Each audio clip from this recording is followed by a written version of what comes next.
آج کی کہانی ہے حذیفہ کی۔ عبداللہ گھر کے قریب موجود اسکول گیا اور حذیفہ کا داخلہ اسکول میں کروا دیا۔ آج حذیفہ کا اسکول جانے کا پہلا دن تھا۔ ایسا لگ رہا تھا کہ عبداللہ کے گھر میں عید آ گئی ہے۔ سب گھر والے خوش تھے کہ آج حذیفہ اسکول جائے گا۔ حذیفہ کو اسکول کی نئی وردی یونیفارم بنائے گی۔ امی نے جلدی سے لنچ باکس میں حذیفہ کا پسندیدہ کھانا رکھا اور حذیفہ کو پیار سے سمجھایا کہ دیکھو بیٹا، جب کھانے کا وقفہ ہو ہاتھ دھو کر بسم اللہ پڑھ کر سیدھے ہاتھ سے کھانا کھانا، اپنے دوستوں کو بھی کھانا کھلانا ساتھ۔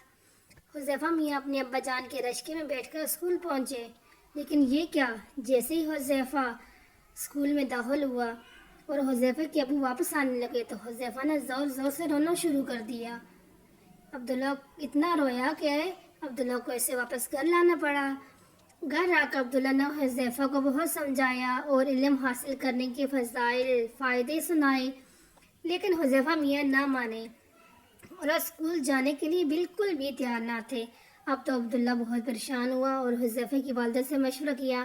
انہوں نے عبداللہ کو سمجھایا کہ یہ بچہ ہے، کوئی دنوں میں ٹھیک ہو جائے گا، اس کے حال پہ اس کو چھوڑ دو اور اللہ سے دعا کریں۔ عبداللہ ایسے ہی کیا۔ وہ روز ہر نماز کے بعد حذیفہ کے لیے دعا کرتا۔ حذیفہ میاں اپنی مستی میں مگن تھے۔ وہ دن رات کھیلتے رہتے، دوستوں کے ساتھ کھیلتے، شام کو گھر واپس آتے، کھانا کھاتے اور سو جاتے۔ ایک دن حذیفہ اپنی عادت کے مطابق شام کے وقت کھیل کے میدان میں پہنچا تو دیکھا کہ وہاں پہ تو کوئی بھی نہیں ہے۔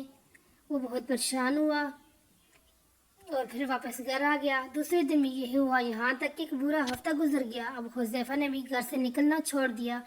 ایک ہفتے کے بعد حذیفہ کے دروازے پر کسی نے دستک دی۔ حذیفہ نے دروازہ کھولا تو سارے دوست اکٹھے کھڑے تھے اور حذیفہ کو کھیلنے کے لیے بلا رہے تھے۔ حذیفہ نے ان سے پوچھا، ہفتہ غائب رہنے کی وجہ پوچھی تو انہوں نے بتایا کہ ہمارے اسکول میں امتحانات ہو رہے تھے، اس لیے ہم پڑھائی کر رہے تھے۔ اب الحمدللہ ہمارے امتحانات ختم ہو گئے ہیں تو ہم تمہیں کھیلنے کے لیے بلانے آئے ہیں۔ حذیفہ ان کی باتیں سن کر حیران رہ گیا۔ اس نے امتحان کا لفظ پہلی بار سنا تھا، اسے نہیں پتا تھا کہ امتحان کیا ہوتا ہے۔ دوستوں کے سامنے اس نے کچھ نہیں کہا اور خاموشی کے ساتھ ان کے ساتھ کھیلنے کے لیے چلا گیا۔ لیکن جب شام کو وہ کھیل کر واپس آیا تو رات کے کھانے پر اس نے عبداللہ سے پوچھا کہ ابو جان، یہ امتحان کیا ہوتا ہے؟ عبداللہ نے کہا، بیٹا، جو اسکول میں پڑھتے ہیں ان کی پڑھائی کا سال گزرنے پر ان سے پڑھائی کے مطابق سوال کی جاتے ہیں اور دیکھا جاتا ہے کہ کس بچے نے اپنا سبق اچھی طرح سے یاد کیا ہے۔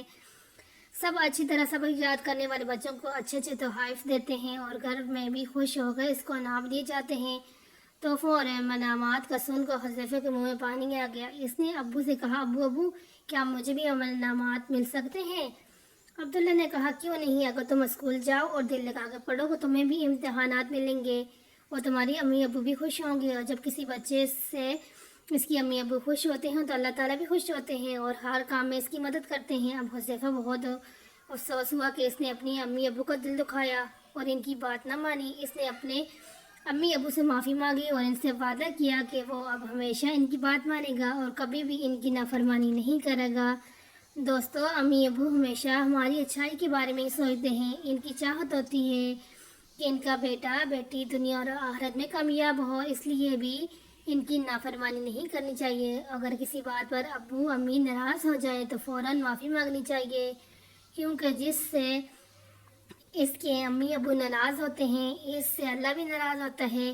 ہمارے پیارے نبی حضرت محمد صلی اللہ علیہ وآلہ وسلم نے فرمایا، یعنی والدین کی ناراضگی میں اللہ کی ناراضگی ہے۔ اس لیے پیارے بچوں، ہمیں اپنے ماں باپ کی ہر بات ماننی چاہیے، اچھے بچوں کی طرح۔ دیکھا، حذیفہ نے اپنی امی ابو کی بات نہیں مانی تھی، پھر اس نے جب مانی تو اس کے امی ابو خوش ہو گئے اور حذیفہ بھی تعلیم حاصل کرنے لگا اور ایک دن بڑا ہو کر بہت اچھا انسان، سچا مسلمان بن گیا تھا اور ہر موقع پر اسے کامیابی ملتی تھی کیونکہ وہ ایک اچھا انسان بن گیا تھا، اچھا مسلمان بن گیا تھا۔ اس لیے ہمیں تعلیم حاصل کرنی چاہیے، جھوٹ نہیں بولنا چاہیے اور اچھے اچھے کام کرنے چاہیے۔ خاص طور پر وہ کام نہیں کرنے چاہیے جن سے ہمیں اپنے امی ابو منع کرتے ہیں۔